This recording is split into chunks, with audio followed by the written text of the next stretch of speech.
Imagine busting your butt to serve your country, only to have everything you worked for taken from you. But sometimes, the universe has a way of balancing the scales in the most unexpected ways. This is the true story of how one soldier went from being screwed over by his CO to delivering a payback so sweet. It left everyone in shock. In 1984, I was a young sergeant, fresh-faced, eager to do my job, and ready to head back to college. But everything came crashing down when I returned to my barracks after a short 4-day pass, only to find that my personal gear, military equipment worth about $800 had been stolen. I'd been looking forward to a few days off to rest and recharge, but what awaited me was a nightmare. When I walked into the room, the first thing I noticed was the door. The lock had been forcefully tampered with, and there were noticeable tool marks around the frame. It was clear. My room had been broken into. I immediately checked my gear. My helmet, backpack, ammo carrier, and weapons web belt were all gone. My heart sank. I knew the value of those items, roughly a month's pay for me at the time. This wasn't just some small inconvenience. It was a major blow to my finances. I tried to remain calm as I assessed the situation. First, I reported it to my platoon sergeant, then to the first sergeant, both of whom were surprisingly nonchalant about it. I was told to call the military police, but when I informed them, the real shock came.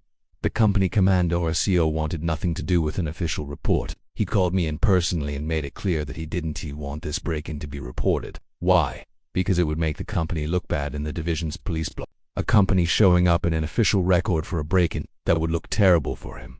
And God forbid that his reputation was tainted. So instead of involving the MPs, I was told to complete a report of survey. This form is a way for soldiers to request reimbursement for lost equipment, as long as there's an official report or investigation to justify it. I thought this was my way out, my chance to get reimbursed. At least, that's what I hoped. I filled out the necessary paperwork, explained the situation, and submitted the report. But here's where the real betrayal happened.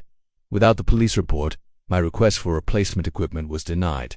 Just like that, I was told I would have to pay for all of the stolen gear out of my own pocket. To say I was shocked would be an understatement. Not only was I being held responsible for something that wasn't my fault, but the cost to replace that equipment would eat up a large portion of my savings money I had desperately been holding on to in order to make it through my final months in the army and transition to college. I was furious. I had followed orders, I had done everything by the book, and yet here I was screwed. The CO's reasoning, he simply said, "That's a tough break, and there's nothing I can do for you." Nothing he could do. This wasn't just bad luck, it was negligence on his part. I followed his orders, and now I was being punished for it. This wasn't just a financial blow, it was a slap in the face. But this wasn't the first time I'd seen the CO's incompetence in action. A few weeks before, a company had undergone a critical MBC evaluation. The CO, instead of leading by example, had conveniently sat this one out, watching from the sidelines. This left me in the hot seat. As a junior sergeant, I was forced to take charge and lead the entire company through the complex and stressful exercise. I wasn't just overseeing my peers, I had to direct senior lieutenants and sergeants, and even manage tanks and heavy equipment. We were graded by a captain from division headquarters, and this was no small test. One mistake could be disastrous. Despite my lack of experience with maneuvering an armored company, I did what needed to be done. I successfully led the company 5 miles to a secure decontamination site, followed all procedures to neutralize the simulated chemical attack, and cleaned both the men and equipment from the aftermath. We passed with flying colors thanks to my leadership. But there was something else that happened that day that would come back to haunt me. After the evaluation, the captain from division praised me for a job well done, but he also made a crucial mistake. During the debriefing, he gave our company incorrect information about our next steps, information that, if followed in a real combat situation, would have gotten soldiers killed.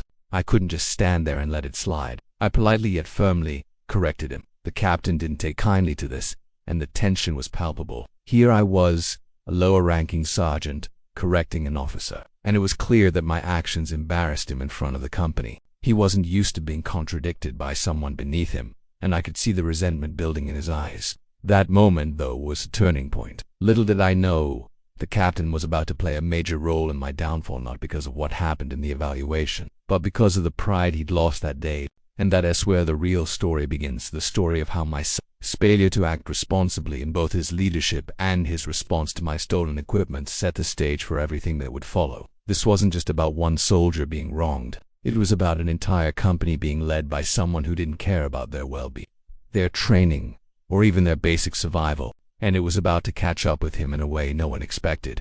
When you sign up for the military, there are going to be challenges, but nothing could have prepared me for the sheer pressure and responsibility that would fall on my shoulders during the nuclear, biological, and chemical weapons evaluation. I'd been trained for situations like this, but nothing could have prepared me for stepping into the shoes of my company commander, especially with the fate of my entire unit on the line. It all started when our company received word that we were due for a critical NBC evaluation, which was a huge deal.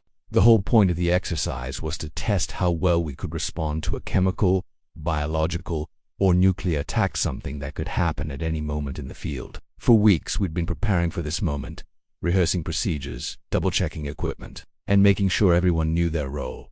This wasn't just any drill, it was the real thing, and our unit's performance could make or break our standing within the division. But when the day came, things went sideways fast. Our company commander, the same guy who had bungled the stolen equipment issue, made an excuse to sit this one out. He wasn't actively participating in the exercise. Instead, he was just an observer, detached and uninvolved. As he sat there, on the sidelines, I was left with no choice but to step up and take charge. I was a junior sergeant at the time, just a couple of years into my service, but that didn't matter. We had 120 men to move and manage through the exercise, including senior lieutenants and other high-ranking soldiers who were supposed to be in charge. Yet, it was me, the relatively new sergeant, who would have to lead them all. This wasn't just about managing people, it was about managing tanks, armored vehicles, decontamination procedures, and, most importantly, making sure we all came out of this alive and well. At the time, I had little experience maneuvering an armored company, let alone commanding one. I'd only been in the army for a few years, and this exercise was easily the most challenging thing I'd done. But there was no turning back. As soon as I saw the CO step aside, I knew the responsibility fell on me. It was sink or swim. With the captain from division headquarters watching us, I led the company through the 5-mile route to the decontamination site. The journey wasn't easy. We had to navigate through rough terrain, secure checkpoints, and stay within the safety guidelines for a simulated chemical attack. We had to keep things tight, execute every maneuver flawlessly, and maintain a level of focus and discipline that could save lives if the situation were real. What made the exercise so tough wasn't just the physical demands, it was the pressure of leading my peers, some of whom were older and more experienced. I could feel their eyes on me as I gave orders and made decisions on the fly. I was surrounded by sergeants, lieutenants, and officers, all of them expecting me to somehow pull this off. But I didn't let the weight of it all crush me. Instead, I stepped up, took control, and kept moving forward. We reached the decontamination site, where the real work began. The tanks, trucks, and soldiers all had to be cleaned and decontaminated as if they'd been exposed to toxic chemicals. The whole process required a meticulous approach, as there were so many variables: tanks to be washed, personnel to be scrubbed down, equipment to be checked. The complexity of the task wasn't just in the technical details, it was in managing chaos with a sense of calm and ensuring that everyone worked together. If we faltered in any of these steps, we could be marked down, and yet, somehow, we pulled it off. The decontamination process went smoothly, no one was hurt, and the company successfully followed all the procedures that we had practiced. When the evaluation was over, the division captain pulled me aside and congratulated me for the job well done. It was a huge weight off my shoulders. I knew I'd just taken on a massive responsibility and had, somehow, pulled it off. But there was still one more piece to the puzzle. As the captain finished debriefing the company, he made an error, a significant one. He gave us incorrect instructions on what to do next. If we had followed them, in a real combat scenario, it could have cost lives. I couldn't just stand there and let it slide. Despite my junior rank, I had been trained to understand the procedures inside and out. I knew the mistake needed to be corrected, so I respectfully and politely spoke up. "Sir," I said, "that's not what we do next. We need to handle it this way." The captain looked at me, surprised, and then dismissed me with a sharp nod, but I could tell he wasn't happy. It was clear he didn't like being corrected, especially by a sergeant. As soon as I corrected him, I saw the tension in his posture. He wasn't used to being contradicted, particularly by someone lower on the chain of command. I hadn't meant to embarrass him, but it was something that needed to be said. The right information had to be given to the troops. As the debriefing wrapped up, I walked back toward my armored vehicle to make the necessary radio call to HQ, letting them know that our company was operational again. But that's when things took another turn. The division captain, the same one I had corrected, followed me away from the group. He pulled me aside, away from the rest of the company, and asked me what I was going to say in the radio call. I told him the truth, that I was going to confirm that our unit was decontaminated and ready to go. But that's when he told me I didn't need to make the call. "You can just tell me what you're going to say," he said. It sounded odd, but I repeated my plan anyway. He nodded, muttering that the unit had passed the evaluation. What struck me was his attitude. He didn't seem interested in the details or the procedures we had followed. All he cared about was the appearance of success. Fortunately, my first sergeant overheard the exchange. He wasn't just an observer in this moment. He knew something wasn't right. Afterward, when the evaluation's results came back, it became clear that our unit had, in fact, passed the NBC training thanks in no small part to the decisions I made in the heat of the moment. But here's where things really began to spiral. The division captain had known full well that our unit had passed, but the CO would soon use my radio call as an excuse to blame me for the failure that would later be reported. It was a mess. What should have been a proud moment for the company, and especially for me, was about to turn into something much more political and damaging. I didn't realize it then, but the true test was yet to come. As I left the NBC evaluation with a sense of pride in my heart, knowing that ID led the company through a challenging exercise and done it well, I had no idea that my success was about to be overshadowed by an unexpected betrayal. The fallout from that day wouldn't just affect me, it would affect the entire company. And the man responsible for it all would be the same one who had already failed me once before. My company commander. When I heard about the failure of the NBC evaluation, I couldn't believe it. The CO had claimed that our unit had flunked because I had an team at a critical radio call, a call that was supposed to confirm our unit's decontamination status and readiness. This was the same radio call that the division captain had told me not to make.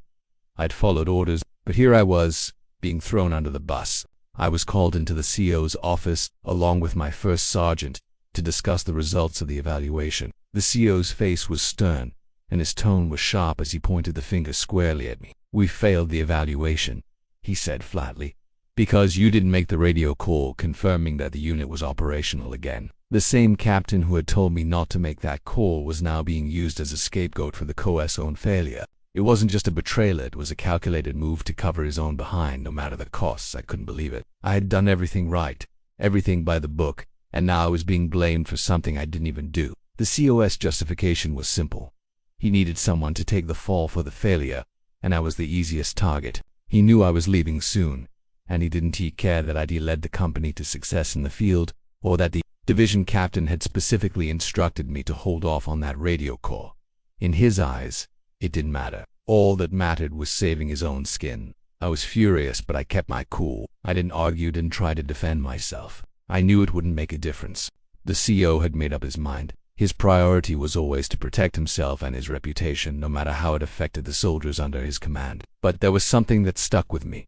Something the first sergeant said as we left the CO's office. He leaned in and whispered, "I heard the captain tell you not to make that call. Don't worry. This isn't on you." His words were a small comfort in the midst of everything, but they didn't change the fact that I was being punished for something that wasn't my fault. It didn't stop the anger from bubbling up inside me. The injustice of it all was hard to swallow, but I had to bite my tongue. The CO had made it clear that speaking out wouldn't change a thing. He was too powerful, too protected by his rank. As the days went on, I noticed how the CO's behavior toward the soldiers in our unit became more erratic. He started acting like a man who had something to hide. Someone who knew the walls were closing in on him. The pressure from higher-ups was mounting, and he was doing everything he could to avoid the consequences of his own mistakes. It wasn't long before the situation took an even worse turn. During this period, the company was preparing for an inspection by higher headquarters, a crucial moment that could determine the SIA's future. The inspection was focused on several key areas, including the company's weapons training and physical fitness records.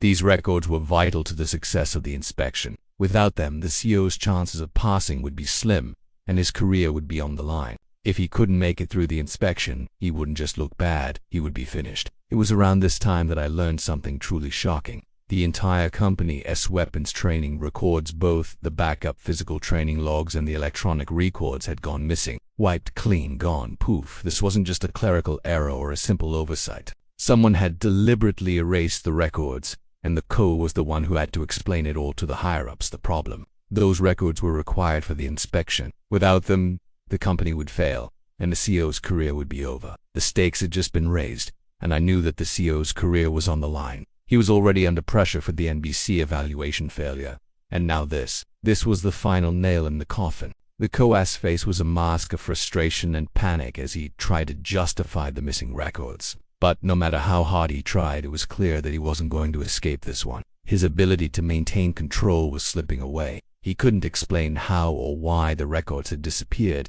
and his superiors weren't buying the excuses he was feeding them. The worst part, this was all happening while I was preparing to leave the army for good. I was about to exit, but I was still witnessing the slow unraveling of the man who had wronged me. I watched as the CO scrambled to save face, knowing that his career was effectively over. His failure to maintain the proper records meant that our unit would have to requalify on all of our weapons. We would need to redo our physical fitness tests, and advanced training would be cancelled to make room for all the makeup tests. In a way, the CIO had sealed his own fate. He'd failed to keep track of his records, failed to lead his unit properly during the NBC evaluation, and had been too focused on protecting his own image to care about the soldiers who actually did the work.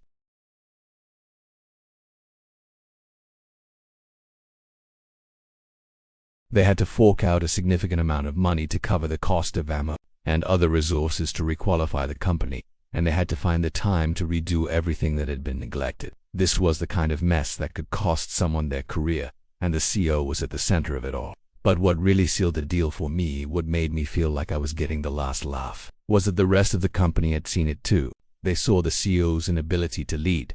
They saw his failures during the NBC evaluation, and they saw his complete disregard for the soldiers under his command. His incompetence had led to a failed evaluation, missing records, and a blown budget. The soldiers weren't stupid, they knew the truth. By the time I left, the CO's reputation was in tatters, and his chances of promotion were gone. What was even more satisfying was that the entire division knew he couldn't be trusted. His incompetence had reached the point where it was impossible to hide. And the best part, the soldiers in the unit were secretly rejoicing. On my last day in the army, I had my final formation. As I stood there watching the troops gear up for the makeup physical fitness tests and weapon qualifications, I overheard my first sergeant laughing with the supply sergeant. "You know," he said with a grin, "those missing records, best prank I've ever seen." The first sergeant winked at me, clearly enjoying the situation, and added, "Don't worry about it, you did good. You'll be missed." It's often said that a career in the military can end as quickly as it begins. One mistake, one misstep, and everything you've worked for can come crashing down. That is exactly what happened to my company commander. He went from being a figure of authority to a joke in the eyes of the entire division. And I got the satisfaction of watching it all unfold, knowing that, in the end, karma had caught up with him. The missing records were the first domino to fall. I had no idea at the time, but when the higher headquarters came in to inspect our unit, the entire company's physical training logs, weapons training records, and the backup logs, all of it had disappeared. The CO, being the one who was supposed to ensure those records were maintained, was now in full panic mode. And here I was, just days away from leaving the army, with nothing but time to watch the man who had wronged me slowly lose everything. I can't say I didn't feel a sense of vindication. The man who had ordered me not to report the break-in, who had forced me to cover the cost of my stolen equipment, was now facing the consequences of his own. It was poetic in a way. He was about to face the very same kind of humiliation he had put me through. Our company was about to be inspected by higher headquarters, and this wasn't just any casual checkup. The inspection was a big dollar make-or-break moment for any commander who wanted to move up in rank. For the CO, this was the moment that could either lead to a promotion or mark the end of his career. If the company passed, it would reflect well on him and show that he was capable of running a successful unit. If we failed, his chances of getting promoted would be slim to none. And with the missing records, there was no way we were going to pass. It's not like he hadn't been warned. During the weeks leading up to the inspection, there had been numerous opportunities for him to get his act together. He had been reminded time and again about the importance of keeping the records up to date, but instead of doing what needed to be done, he chose to ignore the problem, hoping it would go away. The result was catastrophic. As the day of the inspection grew closer, the tension in the company was palpable. Everyone knew what was at stake. We all knew the CO's future was hanging by a thread, and it was clear that he was losing control. The cracks in his leadership were no longer subtle, they were glaringly obvious. I had long since stopped caring about what happened to the CO. I wasn't going to stick around and fight for him. My time in the army was almost up, and I had already made up my mind to leave. But there was something satisfying about watching the wheels of his downfall begin to turn. His lack of attention to detail, his refusal to take responsibility for his mistakes, and his attempts to protect his own reputation at all costs had finally caught up with him. It wasn't just the missing records that would doom him, it was everything. The failed NBC evaluation, the missing paperwork, the disastrous budget management, it was all coming to light. The higher-ups in the division weren't blind, they could see the patterns. They knew that the unit's poor performance wasn't just a coincidence. It was a reflection of poor leadership, and the CO was at the helm of it all. And then came the financial blow. When it became clear that our records were missing, the division had to scramble to fix the situation. Requalifying the entire company on all of our weapons wasn't just a matter of a few extra days of training. It was expensive. The costs of ammunition, new supplies, and the time needed to redo all the physical training tests added up quickly. The division was now on the hook for a huge amount of money, and it was the CEO who would ultimately be blamed for the mess. At this point, I couldn't help but think of my stolen equipment. I had been the one who had been wronged, but now the CEO's incompetence was costing the entire division. His inability to keep things together was not only harming his career but the entire unit's reputation. The worst part for him was that he knew this. He was fully aware that he had failed, but instead of owning up to it, he continued to deflect. Every time there was a problem, he pointed fingers elsewhere at the soldiers, at the system, at anyone but himself. He wasn't a leader. He was a coward. Meanwhile, my fellow soldiers were beginning to notice.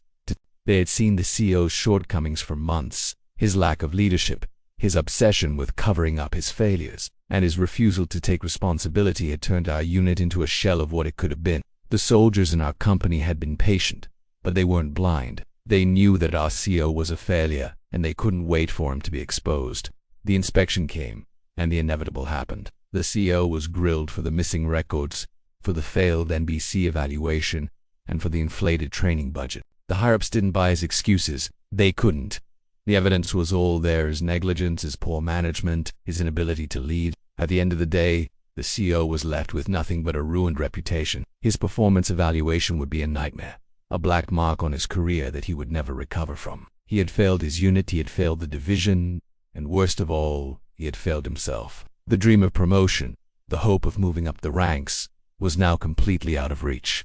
But what really made everything sweeter for me was that I wasn't the only one watching the cost demise. The first sergeant, who had been quietly observing everything, pulled me aside after the inspection and gave me the most knowing smile. "You know," he said with a grin, "the whole division is talking about the CEO. He's finished. He won't be going anywhere after this. You just watched him get his career ended." I couldn't help but smirk. I wasn't one to gloat, but the satisfaction of seeing this man, who had wronged me so completely, unravel in front of his superiors was more than I could have ever hoped for. The first sergeant then mentioned something I hadn't expected to hear, something that made me realize just how deep the COS incompetence had run. Apparently, the COS failure to maintain records had also meant that we had missed out on crucial training. There were soldiers who had been left without the proper qualifications, training that they needed to do their jobs effectively. In a real-world scenario, that kind of neglect could get soldiers killed. It wasn't just a matter of bad leadership, it was a matter of lives being put at risk. As I stood there, knowing that my time in the army was coming to an end, I couldn't help but reflect on everything that had happened. I had been the victim of this man's incompetence, but in the end, I had come out on top. The same man who had tried to make me pay for my stolen equipment, the same man who had thrown me under the bus during the NBC evaluation, was now facing the consequences of his own actions. His career was finished, and the soldiers in our unit who had been silently suffering under his command could finally breathe a sigh of relief. But the final piece of the puzzle came on my last day in the army. I was preparing for my final formation, getting ready to say my goodbyes to the men I had served with. The first sergeant approached me one last time, giving me a handshake and a wink. He didn't need to say much. His smile said it all. He knew I'd been wronged, and he knew that justice had been served. "You did good, soldier," he said. "I'll miss you. But don't worry, he's done." And with that, I walked away, knowing that in the end, I had done the right thing. I had stood up when it mattered, I had taken responsibility, and in the end, I'd watched karma do its job. The CEO, the man who had tried to crush me, had ended up crushed by his own mistakes. The military can be a tough place to navigate, but sometimes, justice comes when you least expect it. For me, that justice came not from a higher power, but from the simple truth. Bad leadership always catches up with you, and when it does, there's no hiding from the consequences. There is a strange satisfaction that comes with knowing you've just witnessed karma unfold before your eyes. especially when it's a person who's wronged you, a person who's tried to bury you beneath their income. My last day in the army was one of those rare moments when the scales of justice finally tipped in the right direction. And it wasn't just me who was enjoying the show, it was the whole company. The CO, once a figure of authority, was now nothing more than a shadow of his former self. His career was over. The inspection fiasco, the missing records, the disastrous budget management, and the failure of the NBC evaluation, everything had caught up with him. I wasn't even around to see the full fallout, but I knew it was bad. The division had no patience for someone so grossly incapable, and no amount of finger-pointing could save him now. But here's the thing. It wasn't just me who felt the satisfaction of seeing him fail. Every soldier who had been under his command, who had been subjected to his poor leadership, was silently celebrating his downfall. They didn't have to say anything. Their relief was palpable. They had seen how the CO had mismanaged everything, how he had put his own ego and reputation above the welfare of the men under his command. Now, they could breathe easy, knowing that the nightmare was over. As I stood in formation on my final day, ready to walk away with my honorable discharge, the first sergeant approached me one last time. His usual gruff demeanor was replaced with a knowing smile. He gave me a firm handshake, and in that moment I could tell he knew exactly what I was thinking. "You did good, soldier," he said with a wink. "I'll miss you. But don't worry, he's done." His words were simple, but they spoke volumes. In that brief moment I knew that everything had come full circle. The CO had tried to break me, to make me pay for something that wasn't my fault, and in the end, he had ended up destroying his own career. I walked away from the army that day, not with bitterness or regret, but with the satisfaction that sometimes, in the end, karma is the best form of revenge. And as I turned to leave, I knew one thing for sure. I wasn't the only one smiling. Sometimes, the best revenge is watching the person who wronged you get what they deserve. My time in the army wasn't just about fighting for my country, it was about standing up for what was right, and in the end, karma did the rest. If you think I got my revenge, or if you've ever been screwed over by someone in authority, share your story in the comments below. Don't forget to like, subscribe, and hit the bell for more epic tales of justice, sir. You won't want to miss it.